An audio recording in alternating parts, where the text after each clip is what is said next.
quiero saludarle. ¿Cómo está usted? Muy buenas noches. Le saludamos con el gusto de siempre en este programa A Fondo, donde vamos a hablar de construcción, de generación de empleo, de crisis económica, de recortes presupuestales, de la línea 3.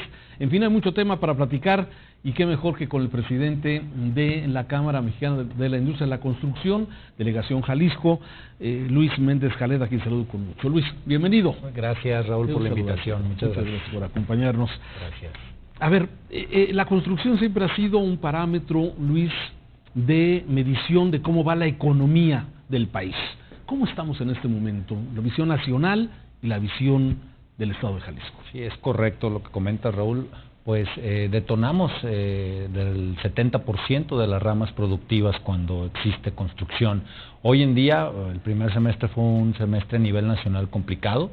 El PIB de la industria de la construcción a nivel federal perdió casi 4 puntos porcentuales, 4, a razón de que se le invirtió un 2.5, 2.8% sobre el PIB en el tema de la industria, y esto definitivamente ha venido generando problemas en ese sentido. En Jalisco se evalúa diferente, se evalúa por el valor de la producción, que son estudios de mercado, y ahí también tuvimos un primer semestre complicado, pero se ve que empieza a repuntar, y eso lo estamos viendo en la generación de empleos. Para los no avesados en temas de índices y de cuestiones económicas, ¿por qué se da esto? ¿Qué fue lo que pasó? En la práctica, ¿qué ocurrió? ¿No hay construcción? ¿No hay inversión? ¿Qué sucede? Bueno, no hay inversión.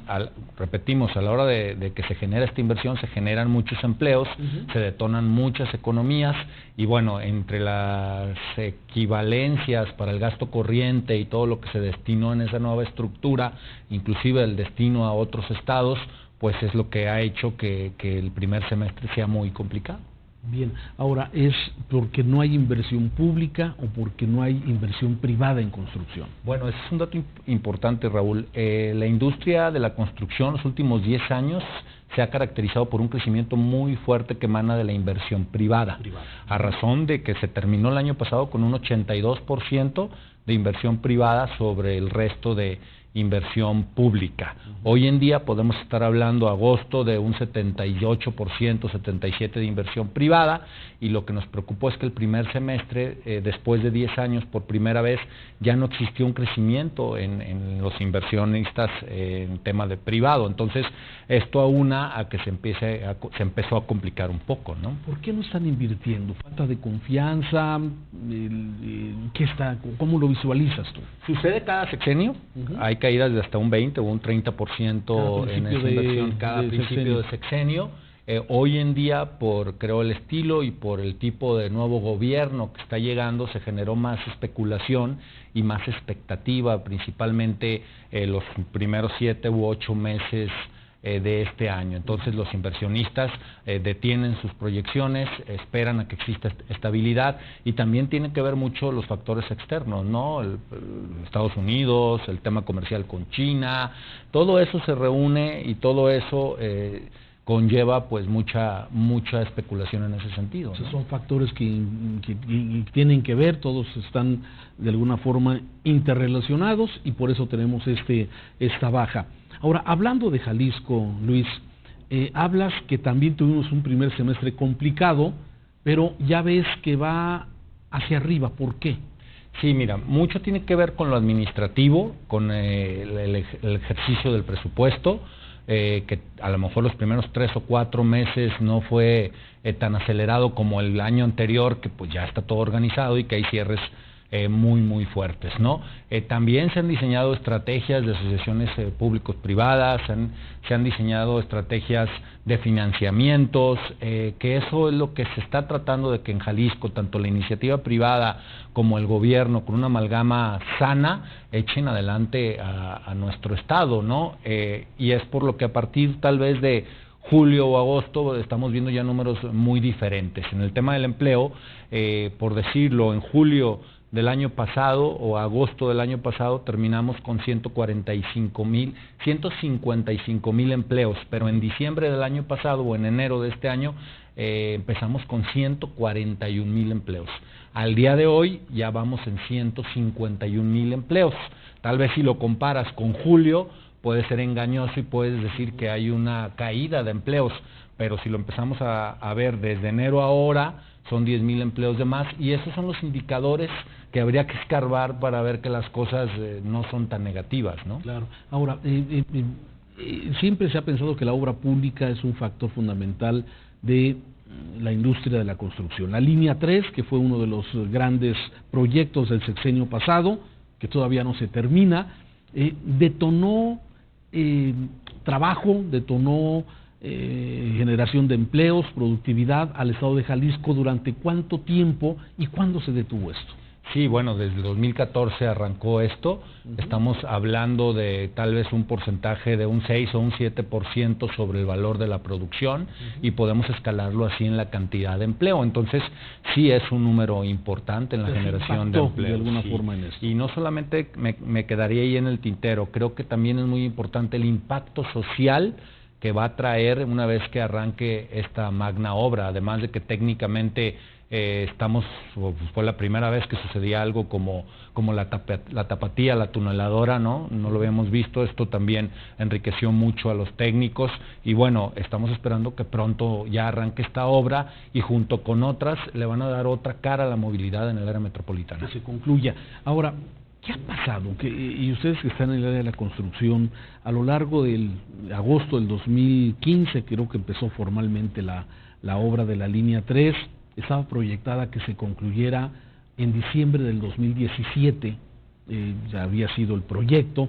y por alguna razón, presupuestos o no sé, bueno, estamos todavía sin inaugurar esta obra. Acaban de hacer ustedes una visita con las autoridades. ¿Qué falta? ¿Qué viste? ¿Qué vieron? Bueno, es importante estructurarlo en dos rubros. ¿Qué sucedió? Creo que son varios factores. Uno, el proyecto. Creo que el proyecto, desde que inició, no hubo un consenso con el Estado y con los municipios principalmente. Entonces, sobre la marcha, el proyecto empezó a tener muchos cambios. Otro, temas técnicos y temas de ingeniería, en ocasiones es difícil presupuestarlos hasta que uno empieza con los trabajos. Si existieron filtraciones, existieron lo que supimos del socavón, que arrastraron finos. Entonces, todo esto, más la inflación, más los ajustes de costos, pues es también lo que detuvo e incrementó el valor de la obra, y en ese sentido. Y bueno, estamos esperando que inicie lo más pronto posible, ¿no?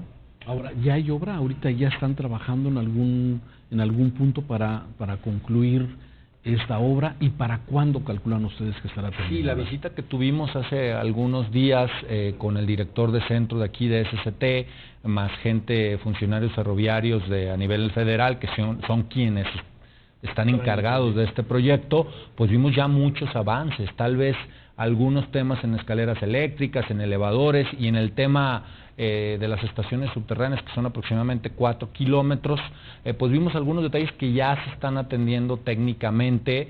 Se hablaba de los neoprenos, ya lleva un avance muy significativo, se detectó, se han sustituido, ha caminado, y sí creemos que se termine en este año la sustitución de estos neoprenos. Si me preguntas cuándo, yo lo he venido diciendo, depende de muchos factores.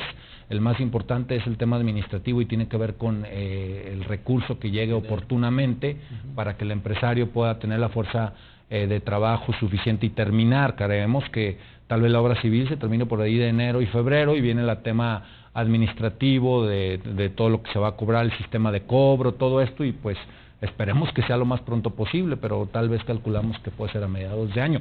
No quiero aventurarme, quiero ser negativo, y quiero confiar en las autoridades, que ellos comentan que en diciembre se termina la obra física, y tal vez por ahí de febrero o marzo estaremos utilizándolo de manera comercial. Inaugurando. Es que ha tenido ya tantos, ya ves que hasta inauguración iba a haber en la administración pasada, y bueno, hemos visto cómo se ha venido prolongando una obra importante que no habíamos visto en muchos años.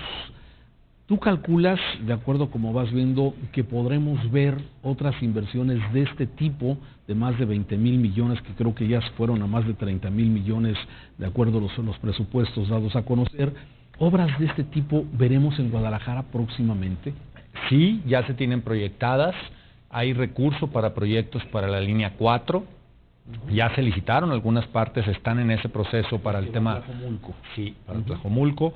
En el tema del Peribús también es importante, que ya hay algo caminado. y junto con la línea 1, la 2, la 3, el macrobús, teniendo un peribús, una línea 4 y tal vez un corredor, como lo ha comentado el gobernador, al aeropuerto, podemos conectar periférico, por decirlo así, con la línea, con macrobús, con la línea 1 y la 3, la 4. Entonces todo esto haría que tal vez en unos 2 años estamos viéndole otra cara muy significativa a nuestra área metropolitana de Guadalajara. Estos proyectos que se dan, que ya los mencionabas ampliamente, pero viene un problema, que es el recorte presupuestal. De hecho, información del gobierno del Estado señala que el recorte que ha aplicado o está proyectando aplicar en el presupuesto del próximo año es de casi 3.500 millones de pesos. Esto está impactando en temas de seguridad, en tema de obra pública, carreteras, en fin, y eso es un sector que está directamente conectado con ustedes. Sí, bueno, mencionaste 3 puntos importantes, y en el tema de infraestructura carretera y en el tema de obra pública, la reducción fue de aproximadamente el 20% del tema federal. Hay que aunarle que el ramo 23 desapareció, por decirlo así, y alimentaba la obra de los municipios, y eso pues nos tiene un poco preocupados. Hemos pedido y hemos hecho un llamado al presidente de la República, porque en noviembre es cuando se autoriza el presupuesto, a que se reestructure, porque si hay sensibilización en ese sentido, creo que podemos hacer cosas importantes. El mantenimiento de carreteras también es un tema muy delicado. Los 2.100 kilómetros aproximadamente que hay de carreteras federales, pues tienen un impacto muy importante en la reducción del presupuesto. 100 kilómetros solamente federales. Federales en Jalisco nada más. Sí, 4.000 estatales aproximadamente. Déjame hacer una pausa. Estamos platicando con el presidente de la Cámara de la Industria de la Construcción, Luis Méndez Jaled, y que, bueno, ahorita hablamos un poquito de este tema de política, pero vamos a hacer una pausa y seguimos hablando de los grandes proyectos y el impacto que tiene la industria de la construcción en la economía de nuestro estado.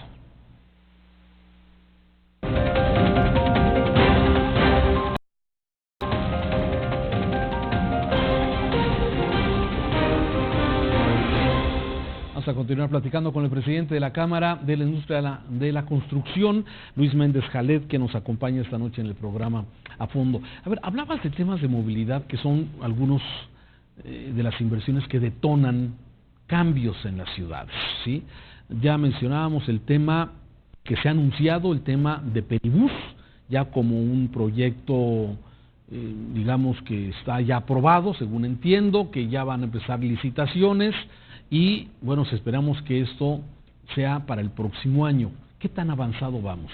¿Y qué tanto participan ustedes? Sí, va avanzado, es importante mencionarlo. No todo es solución en línea 3 o en línea 4. Los sistemas de BRT también son muy productivos. Para tener el contexto, la línea 3 del tren ligero va a movilizar aproximadamente 233,000 pasajeros, la línea 3, diarios. El macrobús puede movilizar tal vez el doble o el triple, y el costo-beneficio también es mucho mayor. El costo económico es menor, mucho menor, la razón de 1 a 3 o no, de 1 a 5 o a 6. Y bueno, se está estudiando. ¿Por qué? Porque creo que a la ciudad le hace falta tal vez otro BRT en Lázaro Cárdenas, tal vez otro BRT en López Mateos, tal vez otro corto en Mariano Otero, en 8 de Julio, y de esa manera integral podríamos hablar de una ciudad de primer mundo en el tema de movilidad. Hay veces y ocasiones que sí es costeable, por ejemplo la línea 4, porque ya se tiene infraestructura férrea. Es cuestión de... ¿Se va a utilizar la misma? Parecer, parte de ella, y cuando ya se tiene infraestructura, pues entonces vale mucho la pena. Obedece todo esto a lo que sucedía en Europa. Europa tiene mucha movilidad de trenes de este tipo porque ya tenía una infraestructura para trasladarse entre país y país. Porque sí, son los derechos de vía funcionando, ya protegidos, no había que desalojar a nadie, no había que hacer expropiaciones, o sea, utilizas esas vías para hacer un tren urbano. Exacto. Es una buena idea. Exacto, pero aquí no son las mismas circunstancias. Entonces, bueno, lo que está hoy sucediendo en la línea 4 es totalmente aceptable, y bueno, más cuando se tiene una movilidad integral y un plan integral a corto y a mediano plazo, hablando de los proyectos que ya dijimos, y que entre todos pues se puede estar movilizando más de 1,5 millones de personas diarias, ¿no? ¿Ya hay proyecto ejecutivo en el caso de la línea 4? ¿Ya hay un proyecto o se está gestando? Se está trabajando. En eso. Tengo entendido que hay presupuesto del Estado para el proyecto y también de la Federación, y se está trabajando en él. Una vez que se tenga, pues el paso que sigue es buscarle destinar recursos para que empiece su ejecución. Y en el tema de peribús, del periférico, que estamos hablando con un sistema tipo macrobús, que será el que estará operando en periférico, ¿qué tan avanzado está y qué tanta participación tienen ustedes como Cámara? Está caminando, ya existen licitaciones para el tema de circulación, ya está caminando. ¿Cómo participamos? Bueno, nosotros lo que hacemos es fomentar y motivar la participación en las licitaciones de los afiliados, inclusive capacitarlos. Hoy en día se está dando mucho el tema de los consorcios. Nosotros nos hemos dado la tarea de traer a especialistas para capacitarse y poder ser cada vez más competitivos. El aprender a asociarse ha sido históricamente complicado para nosotros, pero bueno, hoy en día estamos viendo ya muchas participaciones en ese sentido, y como está participando la Cámara es fomentando y capacitando a la gente para que participe y que las obras queden en Jalisco y en constructores de Jalisco. ¿En cuánto tiempo tú ves línea 4 y peribús proyectando, digamos, que hubiera los recursos, que estén los proyectos?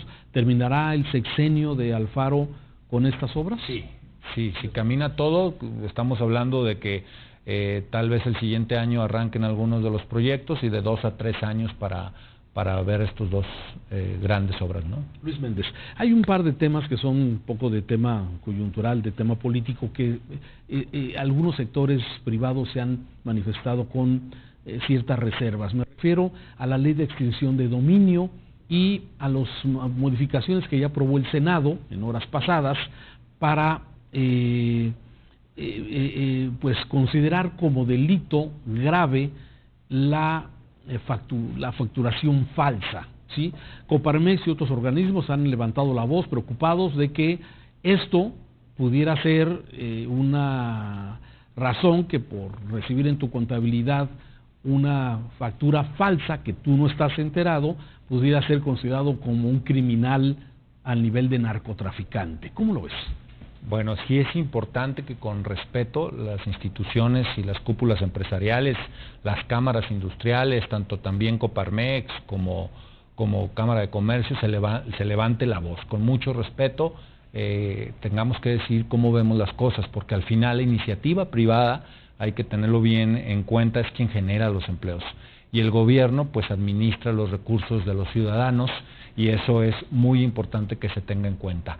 Nosotros también hemos abogado porque se revise de nuevo esta ley, porque se estructure mucho mejor, porque se corre el riesgo de que los empresarios dejen de invertir en sus estados o en el país, inclusive se sientan perseguidos, y lo peor, cuando ni siquiera estamos enterados de lo que está sucediendo con estas empresas que facturan de manera ilegal, pues que nos puedan, ahora sí, como dices tú, tachar de delincuentes y hasta de delincuencia organizada. Nosotros creemos que debe de dar un alto en ese sentido y se debe reestructurar esta ley. Bueno, ya la aprobaron los senadores, por lo pronto ya quedó, y bueno, vamos a ver finalmente si la preocupación de algunos organismos pesa. Parece que no fueron escuchados con los senadores. Ese diálogo que se generó entre el sector privado y algunos senadores parece que no fue lo suficientemente, no logró cambios en esto. Hay otra ley, la ley de extinción de dominio, que a veces va muy ligada con este asunto, que también ha levantado algún tipo de inquietud en este sentido. Así es que hay que estar observando todo lo que sucede en este tema. Déjame finalmente terminar con un tema relacionado con los industriales. Entiendo que te registraste como aspirante al Consejo de Cámaras Industriales junto con otros industriales. Sí, hay un proceso estatutario que dice que el próximo 23 de este mes arranca el proceso para elegir a un coordinador. Es importante que el Consejo de Cámaras esté unido y es importante que veamos a nuestro Consejo como una cúpula con visión, como una cúpula con unidad y con un compromiso de generar liderazgo para generar, repito, estos contrapesos sanos y de apoyo al gobierno y estar participando por detonar la economía en nuestro estado y en el país, ¿no? Entonces empiezan las campañas, ¿y cuándo votan los industriales para 27 de noviembre. 27 de noviembre, entiendo que hay 3 aspirantes, tú uno de ellos. Sí. Bien, pues vamos a ver cómo se va pintando el próximo 2020, ojalá de alguna forma haya los recursos, los proyectos caminen, tengamos los proyectos de movilidad importante y me parece que, bueno, es parte de lo que vamos a ver qué se logra si los diputados y senadores logran posesionar algunos recursos adicionales, porque entiendo el gobernador está preocupado por el tema de seguridad. ¿A ustedes el tema de seguridad cómo les ha impactado? Se ha trabajado mucho, desafortunadamente nuestra industria no es similar a alguien que tiene una industria, no sé, una fábrica donde tiene sus muros y puede tener su vigilancia. Nuestras obras son itinerantes, van caminando y la infraestructura que hay que estar aplicando para tener seguridad, pues cada vez ha sido más compleja. ¿Hay costo? Hay costo, cada vez lo estamos contemplando más en nuestros indirectos y tenemos la confianza de que se siga trabajando y sabemos que es uno de los temas que aqueja a nuestro estado y a nuestro país, ¿no? Nosotros debemos ser colaborativos con el gobierno, hacer comisiones mixtas con los funcionarios para poder prevenir y para poder estar comunicados y atacar este problema, ¿no? Oye, el Zapotillo, ¿qué avances hay? El Zapotillo es un viejo tema, abasto de agua. ¿Cuál es la postura de la Comisión de la Cámara de la Construcción respecto a este tema? Porque hay muchos en contra, mucho a favor. Es un tema que tiene atorado en Jalisco años y, bueno, está una presa que no se está usando. Tenemos supuestamente un afluente que es el Río Verde, tenemos una presa del Purgatorio que también entiendo está detenida. ¿Qué sabes de esto? Habría que contextualizar lo que sucede. Venimos, o más bien próximamente, estamos esperando una crisis muy fuerte del vital líquido.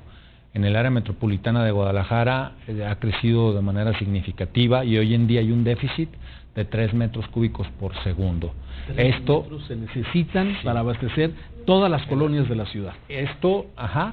Y esto puntualizando, está hablando de que están siendo afectados más de 1 millón de habitantes en el área metropolitana. Que no tienen agua regular. Que no están teniendo agua regular. Y esto es un problema muy fuerte porque el área metropolitana es próspera y sigue creciendo en habitantes. Y no hay manera y no hay infraestructura para hacer llegar de más agua. Entonces, el tema es siempre respetar el bien común sobre el bien particular. Hablamos de 1 millón de habitantes y que deben de tener agua porque además se es más productivo cuando se tiene este recurso hídrico y vienen inversiones de otros lados, ¿no? Se ha politizado, se ha socializado creo que mal en su momento, que sea 80, que sea 100. Nosotros técnicamente creemos que debe de ser a 100 metros, pero bueno, esperemos que pronto se destrabe este tema. La obra está a la cortina en 80 metros en este momento. Hasta ahí está parada, no hay inversión, de hecho no viene presupuestado en el proyecto de presupuesto del próximo año, entonces sigue la duda en este sentido, ¿no? Sí, de inmediato se tiene que socializar para que se pueda etiquetar recurso y nuestra perspectiva es que debe ser a 105 metros. 105 metros, que sería la altura para garantizar agua para zona metropolitana, para la zona de los Altos y su porcentaje también para el estado de Guanajuato, para León, ¿no? Para León, ese es un dato importante. Tanto el gobernador de Guanajuato como el de Jalisco hace algunos días llegaron a un acuerdo. Al final, bueno, el agua es federal, es un tema de todos.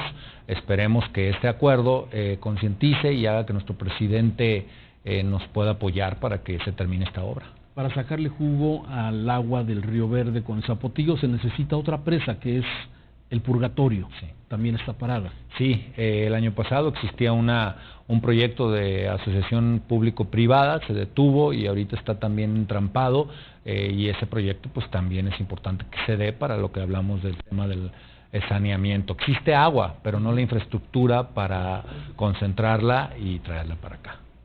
Bien, Luis Méndez Jalet, muchas gracias por estar aquí esta noche, te lo agradezco, gracias. Gracias a ti, y Raúl. a usted que nos ve, esperamos que haya sido de interés este programa, lo esperamos la próxima semana en otro programa a fondo. Gracias, buenas noches.